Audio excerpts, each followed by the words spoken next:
O Rubens de Piabetá pergunta qual é a idade certa para se receber o DK. É outra questão complexa, né? Nós já discutimos isso no programa. E uma criança que foi iniciada cedinho, aos 4 anos, será que ela vai estar pronta para receber DK aos 15, 12? Fez a conta, tem que fazer a conta certa pela televisão. Eu sou macumbeiro, não sou matemático. 11 anos, quer dizer. Né? Eu acho que não vai estar. A gente tem que pensar nisso. Porque, neste caso, não é simplesmente ter competência, saber. DK, a gente está falando de DK. Pois é. Mais complexo. Embora o Rubens, que fez a pergunta, não tenha distinguido se ele está mencionando a idade cronológica ou a idade de iniciação, é bom a gente abordar essas duas possibilidades. O crucial é a gente diferenciar, distinguir a entrega do DK da entrega de um diploma. O DK não é um diploma, não é um título de formação. A gente no candomblé conclui o processo iniciático aos 7 anos com as obrigações desse período cumpridas. Ponto. Você está formado no seu processo de iniciação. Não encerrou sua vida de santo. O seu processo de iniciação está concluído. Isso não dá o direito dele receber o DK. O DK é um símbolo de que aquele iniciado pode abrir uma outra casa. Diferente de um diploma que diz, concluiu o teu curso. Esse é o grande problema. Esse é o problema. 7 anos virou sinônimo de DK. E não é por aí. E não é. Então, se uma criança, por exemplo, chega aos 7 anos, mas ela não tem que abrir casa, ela pode receber os seus 7 anos e ser um EBAME da casa. Beleza. Pode, inclusive, ter cargo, já está com os seus 7 anos. Beleza. Mas se essa criança tem a função de ter uma casa aberta? Se no UDU dela existe a predisposição dela se tornar um sacerdote. Será que ela vai estar pronta aos 15 anos para assumir as responsabilidades de um sacerdote? Pelas nossas contas tinha 11. Você falou com 4. 15 é porque é adolescente e tal. Eu acho que não. Porque requer muito mais do que conhecer qualidade de orixá, comida, liturgia. Você vai lidar com outras pessoas. O sacerdócio, é muito mais complexo. O sacerdócio exige do sacerdote maturidade, experiência de vida. Não é que uma pessoa jovem não possa ter essa capacidade, até porque maturidade é algo que não tem muito a ver com a cronologia, mas a cronologia ajuda. Ajuda, porque a pessoa vai passar por determinadas situações que vai trazer a maturidade, vai trazer a compreensão de determinados fatos, de como se comportar ou de não se comportar. Então, essa questão de DK, primeiro é pensar que DK não é o mesmo que 7 anos. Isso. Não tem nada a ver uma coisa com a outra. Segundo, verificar se aquela pessoa que está concluindo o ciclo iniciático na obrigação de 7 tem no seu ODU a predisposição ou a necessidade de se tornar um sacerdote, de abrir uma casa. O DK serve para isso. Legitima. E outras coisas, as outras obrigações. 1, 3, 5, 7, seja lá a obrigação que fosse, na sua casa não tem 5, enfim. Tendo ou não, também está ligado ao conhecimento da pessoa, a possibilidade dessa pessoa fazer essas obrigações. Porque não é porque eu fui iniciado agora, daqui a um ano eu tenho que dar a obrigação de um ano. Eu acho que eu tenho que ter um mínimo de maturidade, um mínimo de conhecimento do próprio axé para poder fazer essa obrigação. Fazer a de 3, fazer a de 5. Ela não precisa ser em ordem cronológica. Eu, pelo menos, penso que é muito mais proveitoso para aquela pessoa fazer seus 5 anos, por exemplo, quando ela realmente já tem a possibilidade, o entendimento, o conhecimento da casa que vai propiciar essa pessoa aqueles 5 anos, que ela vai participar de determinados orôs ou não. Sejam proveitosos, né? Tem que ser. É um conceito interessante. Ainda sobre DK, é importante a gente falar sobre a questão da comercialização dele. DK não se vende. DK também não se compra. Porque um assunto que nós abordamos antes, no programa anterior, é se o pai de santo que não é iniciado pode raspar alguém. Gente, isso é muito comum quando há comercialização de DK. Quando há comercialização dessas obrigações. Quando o DK se torna mais importante do que a conclusão de um ciclo, do que mais importante do que a formação daquele iniciado. Porque a gente sabe de... Enfim, a gente tem que falar sobre isso também, porque é importante. Claro. Nós sabemos que há um certo comércio, e inclusive casas grandes fazem comércio de DK. A pessoa chega lá, eu tenho 50 mil para pagar a minha... Como pagam o chão de pais de santo e mães de santo famosos, como se estivesse valorizando o currículo, né? É compra de currículo, compra de título de nobreza. Eu acho isso que é compra de título de nobreza. Ou para alguns, compra de pedigree. Compra de pedigree, que é terrível. Então, a gente tem que pensar, nós como sacerdotes, precisamos pensar que nem todo 7 anos é DK, nem todo mundo pode ou merece ter um cargo dentro de uma casa.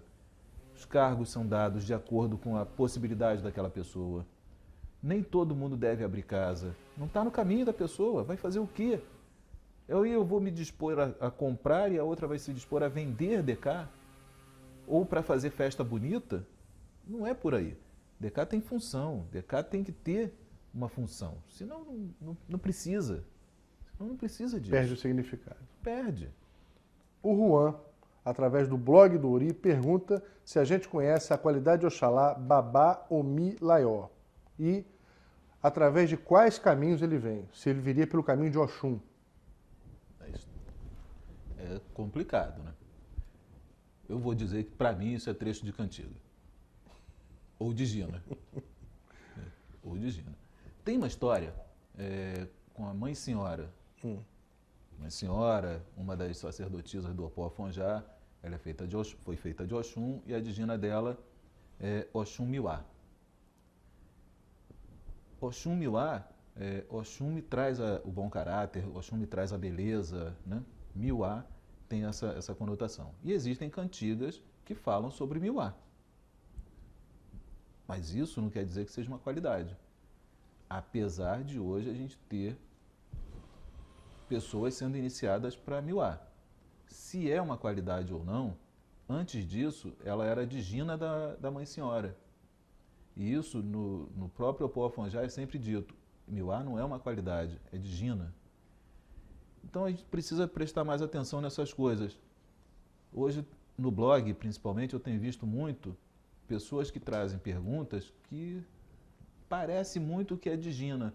Parece que é muito uma busca por qualidades especiais, qualidades raras, e acabam misturando as coisas. Pois é.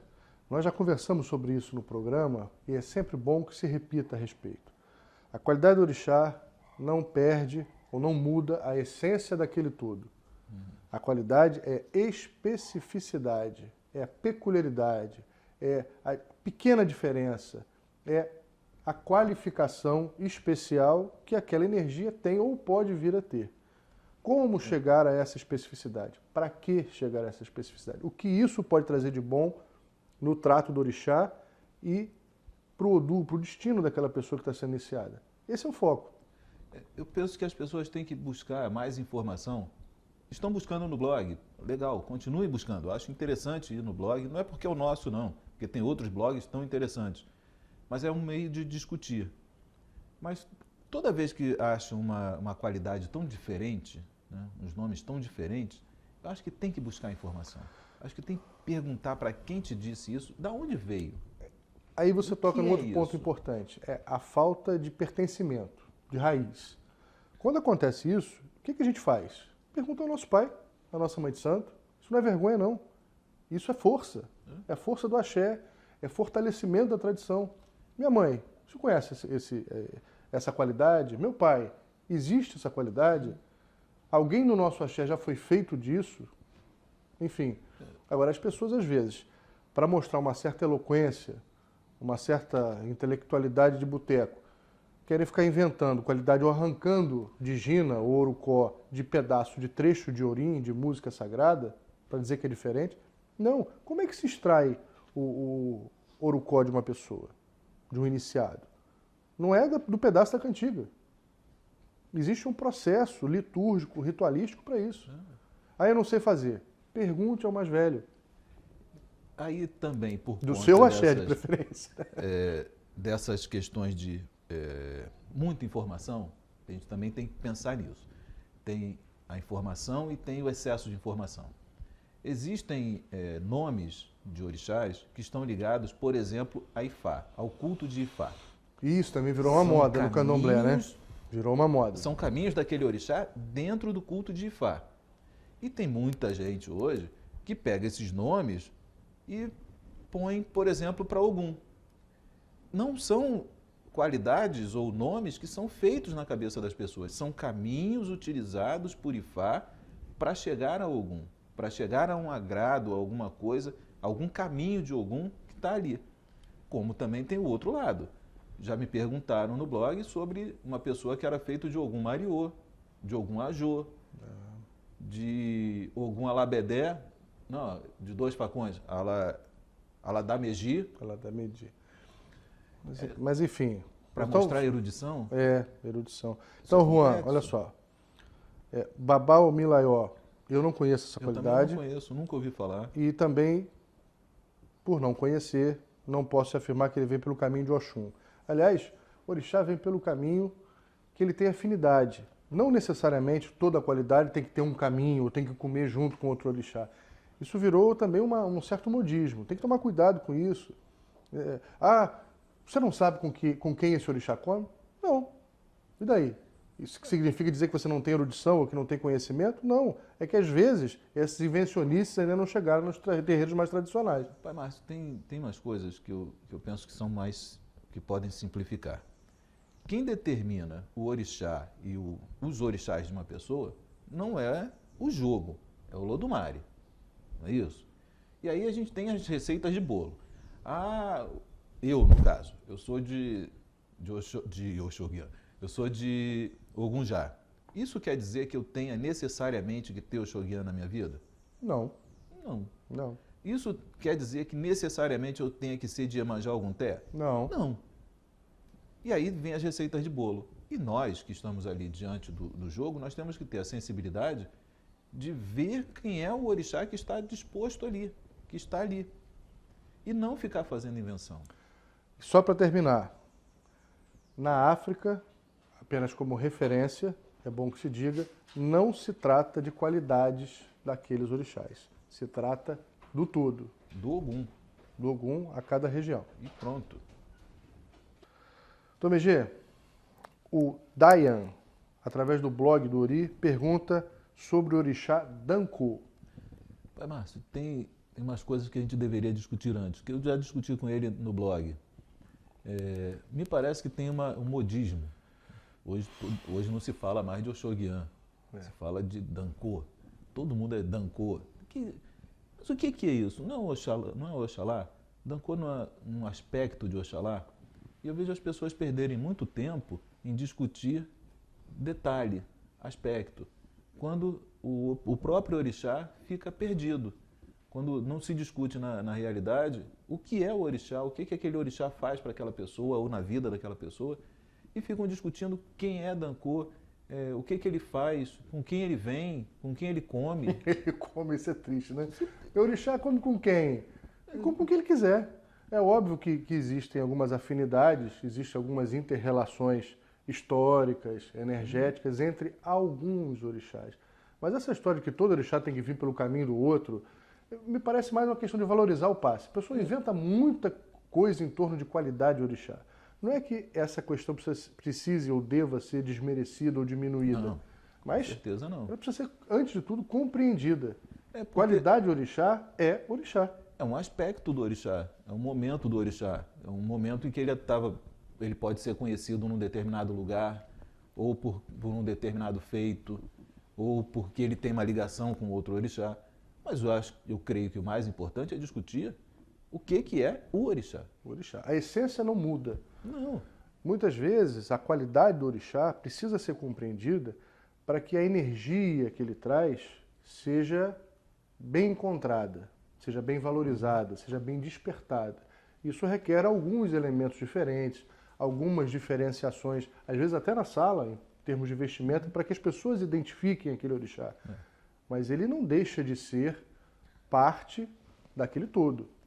Quando eu vejo as pessoas discutindo pouco, por exemplo, Oxóguian, que é o comedor de inhame pilado, né? O orixá que gosta de inhame pilado, ou várias outras denominações. Mas por que ele gosta de inhame pilado? Por que ele come inhame pilado? Ninguém se preocupa com isso. Se preocupa com a roupa. Por que em algumas casas se põe dendê e outras casas não põem? Inclusive para Dancô. Inclusive, né? Que é considerado uma qualidade de Oxaguian e é cuidado com o dendê na parte externa do barracão. É um dos guerreiros, né? Dancô, inclusive, guerreiro. Dancô, inclusive, em Urubá, é o nome de uma planta, do bambu amarelo. Ele é conhecido como Dancô. Então, essas coisas, eu acho que são consequências do aprendizado sobre Oxalá. Saber essa questão de Dancô, quem é, por que é, como é consequência de saber o que é Oxalá, especificamente o Guiã. Eu mencionei que algumas qualidades de orixá não perdem a essência do todo, mas também é bom que se diga, existem orixás tratados como divindades distintas, originariamente na África, que foram agrupadas, aglomeradas dentro da essência de um outro orixá. Por exemplo, a própria Airá, o próprio Jagum, entre tantos. Né? Muitos falam de Onira, que Onira não é Inhansã. É uma outra questão. Beleza, não é Inhansã, mas a gente só chama Onira dentro de Inhansã. Não, tem terreiros que até chamam como qualidade de Oxum, mas... Tem essas diferenças, mas quem é Inhansã? O que adianta eu saber tudo sobre Onira, saber tudo sobre Airá, se eu não sei o que é Xangô, se eu não sei o que Xangô faz para mim, não é para mim, é na minha vida. O que Xangô representa na minha vida, o que é Xangô, o que é essa energia Xangô. Aí fica uma discussão de o que é Dancô. Ou então parece, dá a entender que em algumas situações a discussão da qualidade serve para valorizar o passe. Sua qualidade é muito rara. Isso acaba mexendo mais com a vaidade da pessoa do que com a essência do orixá. E encarece. Encarece muito. Infelizmente, tem esses valores entraram na nossa religião. Agora, frise-se, o candomblé é brasileiro. Ainda que algumas qualidades de orixá fossem na África, na nossa raiz, na nossa fonte, na nossa matriz, tratados como divindades diferentes, a nossa religião foi constituída aqui. E aqui, na liturgia brasileira, porque o candomblé assim foi constituído, aqui foi constituído, ele é parte de um outro todo. E a gente trata candomblé como o respeito aos mais velhos, né?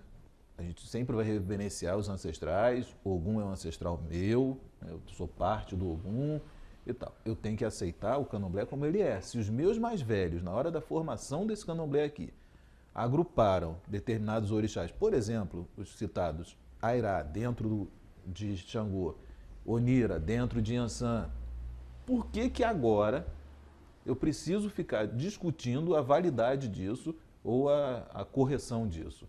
Eu preciso entender o candomblé, entender o que está sendo dito ali, o que está sendo proposto pelo candomblé, e não essas mudanças ou esses modismos, como é o caso agora. Invencionice, né?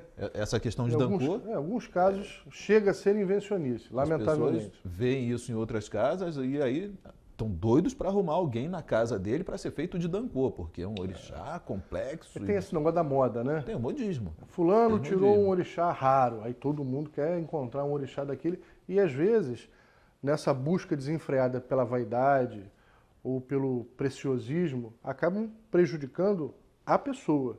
Porque se esquecem que aquela pessoa precisa ser cuidada, precisa ter sua energia equilibrada.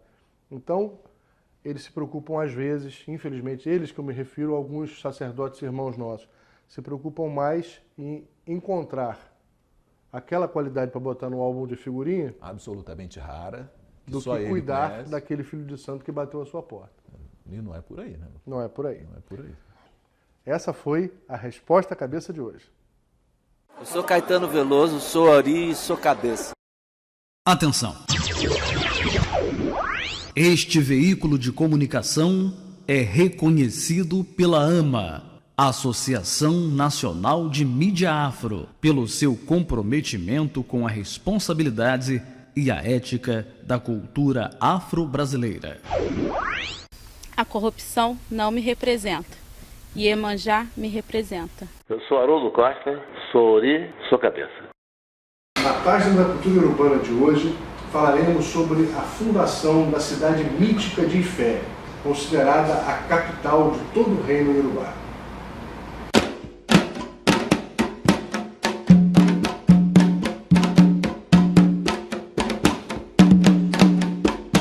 A formação de Ifé, segundo Alberto da Costa e Silva, deu-se em função de populações que migraram do Alto Nilo. Outras versões, no entanto, contam que os Ifés descendem dos Banis Canaã, da tribo Nimrod, do Iraque, que expulsos atravessaram o Egito e a Etiópia até chegarem ao sudoeste da atual Nigéria. Outra teoria defende que um grupo de Axumitas, Meroítas e Nobas, liderados por Onuí, fugidos dos exércitos judeus, migrou para o sudoeste africano, vindo se instalar na cidade de Oqueorá. Oqueorá era governada pelo rei, pelo Obá, por nome Oerê. Ele carregava o título de Obatalá, pois era descendente do patriarca Adjalá, o primeiro Obatalá, o primeiro rei do Pano Branco. Oqueorá era, a essa altura, uma cidade decadente, guardando a remota lembrança do seu apogeu no comércio dos produtos da forja de ferro nos idos anos de 450 a.C. Onuí prestou reverência ao rei, jurou-lhe obediência e presenteou-lhe com bens, gado e outras riquezas, selando assim seu pacto. Anos se passaram até que Oqueorá entrou em colapso devido à seca. Com isso, Onuí e Obatalá resolveram levar seu povo em busca de uma nova terra. Subiram do sudoeste em direção ao sul e, após longa peregrinação, travessias e perigos, resolveram se estabelecer em um local aprazível, em formato de vale, circundado por belos morros revestidos das florestas equatoriais, de onde brotava água em abundância, justamente por quedar-se na confluência dos rios Níger e Benue. Era também um local estratégico, pois não ficava na rota das lutas tribais, nem era próximo demais dos belicosos Ibôs, estes um pouco mais a leste do rio Níger.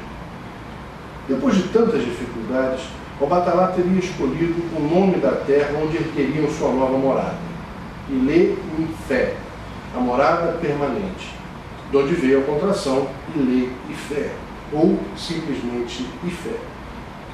Com a morte de Oerê, Onuí foi escolhido pelo conselho para sucedê-lo no comando de Ifé, mas não aceitou o título de Obatalá, sendo apenas conhecido como Oni, o dono, o senhor. Em razão da saga pela busca da nova terra, Ifé ganhou a aura de terra prometida, de cidade sagrada, e assim foi perpetuada a sua fama. Onuí, com o passar dos anos, mostrou-se um rei sábio e generoso. Evitou guerras, desenvolveu Ifé e a fez crescer à custa de inúmeros acordos de paz que incorporavam aldeias e tribos, além de ajustes comerciais que deram pujança à cidade, fazendo-a prosperar. Por tudo isso, o Oni de Ifé passou a ser respeitosamente chamado de Odobiá, a cabaça da vida de onde se desenvolve a existência e o destino. Na versão de Alberto da Costa e Silva, Ifé significaria o que é vasto, o que se alarga. Ifé seria habitada desde o século VI, conforme a conclusão de arqueólogos, mediante testes feitos com radiocarbono em materiais de escavações descobertos no local. Na próxima semana, prosseguimos falando sobre Ilê-Ifé no quadro Página da Cultura Iorubana. Vamos ver. Quem está falando é Adriana Bombom, eu sou Ori e sou cabeça. Atenção! Este veículo de comunicação é reconhecido pela AMA, Associação Nacional de Mídia Afro, pelo seu comprometimento com a responsabilidade e a ética da cultura afro-brasileira. Meu nome é Igor, sou Ori, sou cabeça. Eu sou Arlindo Cruz, eu sou Ori, eu sou cabeça. Axé. Alain Delon se declara contra a adoção de crianças por casais gays. É o tema do Falou Tá Falado de hoje, com Adriana de Oiá. Bem, o ator de cinemas Alain Delon tem 77 anos. E fez Mas já foi conhecidíssimo, era um galã, era um cara... Era o Thiago Lacerda, lá do cinema do Hollywood internacional. Exatamente. Ele foi à TV francesa e disse que é contra a adoção de crianças por casais do mesmo sexo. Como pode? Isso é preconceito, né? Total. Coisa feia. Total. Então, ele afirma que considera a homossexualidade contra a natureza. Pegou pesadíssimo. Muito feio. Nem esperava isso dele. Coisa feia, né?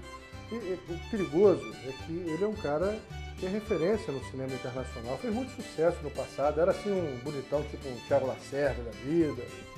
Isso, e eu acho melhor do que deixar as crianças soltas por aí, sem um lar, sem uma família, independente de que é gay, casal mulher com mulher, homem com homem, não importa. O melhor é cuidar dessas crianças, independente de qualquer coisa. Mas ele, depois que viu que foi muito infeliz na sua colocação, ele foi pedir desculpas. Mas... A imprensa pressionou, exatamente. Igual aquela cantora Joelma, que agora jura de pé junto, que não falou que era contra o gay, que o gay era doença, agora ela está querendo se retratar. Todo mundo não é obrigado a pensar da mesma forma.